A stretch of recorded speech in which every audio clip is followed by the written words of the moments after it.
Episode की शुरुआत में हम नोबिता को देखते हैं जो अपने कमरे में ढेर सारी किताबें पढ़ रहा होता है। तभी डोरेमोन कमरे में आता है और नोबिता को पढ़ाई करता देख हैरान रह जाता है। उसे यकीन ही नहीं होता। डोरेमोन तुरंत नोबिता को चेक करने लगता है कि कहीं उसकी तबीयत तो खराब नहीं हो गई। तभी नोबिता डोरेमोन को एक कागज दिखाता है और कहता है, क्या जलपरियां सचमुच होती हैं? मुझे इसके बारे में और जानना है। नोबिता बताता है कि वो स्कूल की लाइब्रेरी में जलपरियों के बारे में पढ़ रहा था और उसे लगता है कि जलपरियां वाकई होती हैं। लेकिन उसकी बातें जियान और सुनियो सुन लेते हैं जो नोबिता के पीछे खड़े थे। जियान और सुनियो नोबिता का मजाक उड़ाते हुए कहते हैं, नोबिता अभी तक अपने बचपन से बाहर नहीं निकला। इसे सचमुच लगता है कि जलपरियां होती हैं। नोबिता को गुस्सा आ जाता है और वो उनसे कहता है, मैं तुम दोनों को साबित करके दिखाऊंगा कि जलपरियां असल में होती हैं। इतना ही नहीं, नोबिता ने पूरी क्लास के सामने दोनों को चैलेंज कर दिया। सुनियो भी पीछे नहीं हटा और कहता है, मुझे तुमसे ज्यादा जलपरियों के बारे में पता है। जियान को जज बनाया जाता है और वो कहता है, तुम दोनों के बीच एक कंपटीशन होगा। इससे पता चलेगा कि कौन जलपरियों के बारे में ज्यादा जानता है। ये कंपटीशन नोबिता के घर पर होने वाला है। अब सीन बदलता है। नोबिता की क्लास के सारे स्टूडेंट्स नोबिता के घर पहुंच जाते हैं और कंपटीशन शुरू हो जाता है। जियान पहले नोबिता से कहता है, हमें जलपरियों के बारे में बताओ। नोबिता सबको एक कहानी सुनाता है कि कैसे जलपरियों को खोजा गया। लेकिन अब सुनियो की बारी आती है। सुनियो नोबिता से भी बेहतर कहानी सुनाता है और कहता है, नोबिता की कहानी तो बच्चों की किताब से ली गई है जो पूरी तरह नकली है। मेरी कहानी कुछ हद तक सच्ची है। नोबिता के कमरे में मौजूद सभी लोग सुनियो की कहानी को ज्यादा पसंद करते हैं और नोबिता का मजाक उड़ाकर वहाँ से चले जाते हैं। लेकिन नोबिता हार नहीं मानता। वो जियान और सुनियो से कहता है, मैं अभी भी साबित करूँगा कि असली जलपरियां होती हैं। जियान और सुनियो कहते हैं, अगर इस बार तुम गलत हुए तो हम तुम्हें बहुत मारेंगे। जियान नोबिता से ये भी कहता है, मैं तुम्हारा प्लेन भी रख लूंगा। सब लोग नोबिता के घर से चले जाते हैं। डोरेमोन नोबिता से कहता है, तुमने ऐसा नहीं करना चाहिए था। लेकिन नोबिता कहता है, मुझे पूरा यकीन है कि जलपरियां होती हैं और डोरेमोन से मदद मांगता है। डोरेमोन अपनी जादुई जेब से एक कंप्यूटर बुक निकालता है और उसमें जलपरियों के बारे में जानकारी ढूंढने की कोशिश करता है।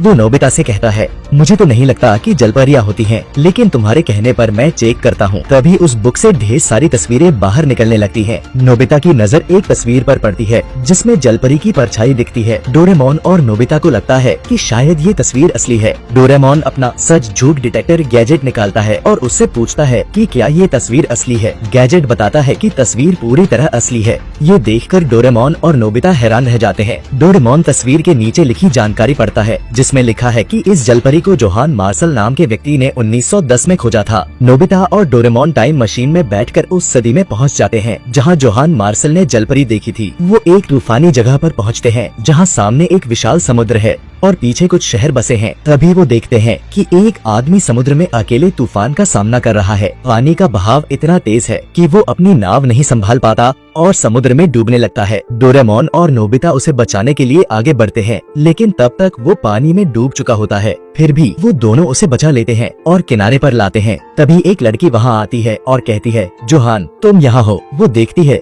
कि जोहान की हालत बहुत खराब है। शहर के लोग जोहान का मजाक उड़ाते हुए कहते हैं, ये तो इसका रोज का काम है, ये बेवकूफ है। इसे लगता है कि जलपरियां होती हैं। हर बार तूफान में भी जलपरी ढूंढने जाता है। लड़की जिसका नाम मीको है जोहान को अपने कंधे पर लाद कर घर ले जाती है। डोरेमोन और नोबिता भी उनके साथ जाते हैं। घर पहुंचकर डोरेमोन अपने डॉक्टर बैग से जोहान का इलाज करता है। मीको डोरेमोन का शुक्रिया अदा करती है और बताती है कि जोहान को पूरा यकीन है कि जलपरियां होती हैं, लेकिन लोग उसे पागल समझकर उसका मजाक उड़ाते हैं। तभी डोरेमोन की नजर एक चीज पर पड़ती है जिसका नाम है मरमेड नेकलेस। डोरेमोन मीको से पूछता है कि ये क्या है। मीको बताने ही वाली होती है कि तभी जोहान को होश आ जाता है। वो मीको से कहता है, मैं अभी तक वो बात नहीं भूला। मैं समुद्र में डूब रहा था, तभी एक जलपरी ने मुझे बचाया। जब मुझे होश आया तो वो भागने लगी और उसका नेकलेस गले से गिर गया। नोबिता और डोरेमोन जोहान की बात सुनते हैं और बाहर आकर उस जलपरी की तस्वीर देखते हैं जो जोहान ने बनाई थी। अगले दिन डोरेमोन और नोबिता अपनी नाव लेकर उसी जगह जाते हैं जहाँ जोहान ने जलपरी देखी थी। डोरेमोन एक गैजेट निकालता है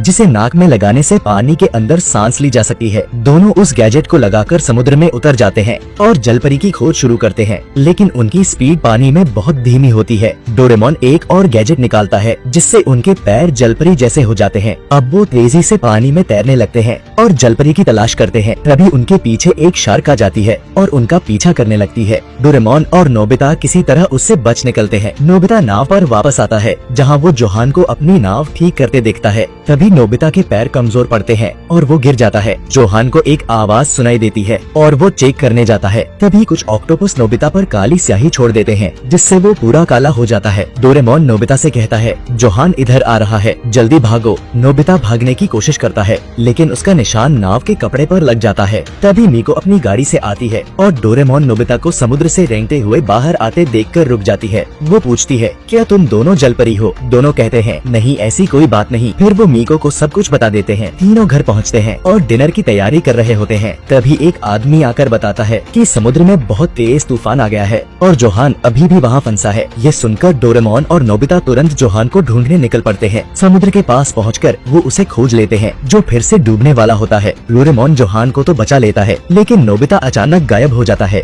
डोरेमोन जोहान को एनीवेयर डोर से किनारे पर भेज देता है। इधर नोबिता समुद्र में डूब रहा होता है। रात हो चुकी है और डोरेमोन उसे ढूंढने की कोशिश कर रहा है लेकिन वो मिल नहीं रहा। नोबिता समुद्र की गहराई में चला जाता है। तभी एक जलपरी उसका हाथ पकड़कर उसे बाहर ले आती है। नोबिता एक पल के लिए आंखें खोलता है और जलपरी को देख लेता है। डोरेमोन नोबिता को एक लकड़ी पर सोया हुआ पाता है और उसे घर ले जाता है। नोबिता की आंख खुलते ही वो सबको बताता है मुझे एक जलपरी ने डूबने से बचाया। जोहान मीको से कहता है मैंने कहा था ना कि जलपरियां होती हैं। मुझे अब और सबूत चाहिए, फिर मैं साबित कर दूंगा कि जलपरियां असल में होती हैं। मीको जोहान से कहती है तुम कई बार डूबने से बचे हो, ये जिद क्यों नहीं छोड़ते? तुम्हें मानना होगा कि जलपरियां नहीं होती। लेकिन जोहान कहता है मुझे अपनी आँखों पर पूरा भरोसा है। बचपन में जब मैं डूब रहा था तब मुझे एक जलपरी ने बचाया था। उसी दिन मैंने ठान लिया था कि मैं जलपरी को ढूंढ कर रहूंगा। डोरेमोन कहता है क्यों ना हम तुम्हारा बचपन देख ले। वो एक गैजेट निकालता है जिसे ऑन करते ही जोहान का बचपन दिखने लगता है।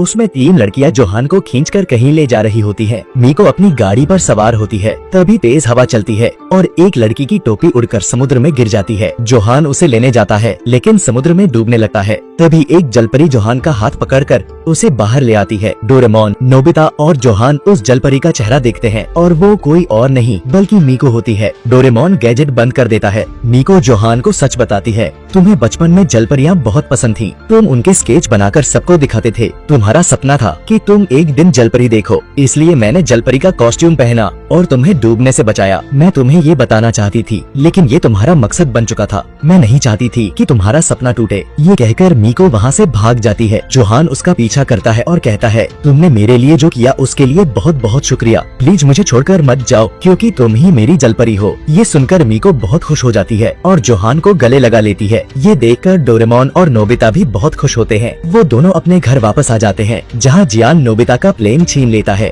और यही ये शानदार एपिसोड खत्म हो जाता है।